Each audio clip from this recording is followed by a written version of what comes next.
दूसरी highest grossing film थी। पहले नंबर पर थी चंद्रमुखी और इस फिल्म की IMDb रेटिंग आज के डेट में 8.3 है आउट ऑफ 10। बात करते हैं फिल्म के अवार्ड्स के बारे में तो इस फिल्म को तकरीबन 8 फिल्म फेयर अवार्ड मिले थे साउथ के, best actor, best actress, best film और बेस्ट डायरेक्टर को।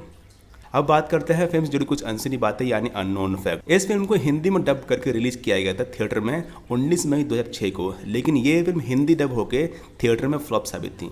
फैक्ट नंबर 2, सेंसर बोर्ड के मेंबर्स को ये फिल्म काफ़ी अच्छी लगी थी और यही रीजन था कि सेंसर बोर्ड के मेंबर फिल्म के डायरेक्टर शंकर से मिले भी थे उस समय। फैक्ट नंबर 3, 19 अप्रैल 2021 को इस फिल्म का हिंदी अनाउंसमेंट हुआ था, यानी इस फिल्म की हिंदी रीमेक बनाने के अनाउंसमेंट हुए थे, लेकिन अभी तक उसकी कोई खबर नहीं है, लेकिन फिल्म फिलहाल बंद हो चुकी है। फैक्ट नंबर 4, ये इंडिया की पहली ऐसी फिल्म थी जिसे फ्रेंच लैंग्वेज में रिलीज किया गया था।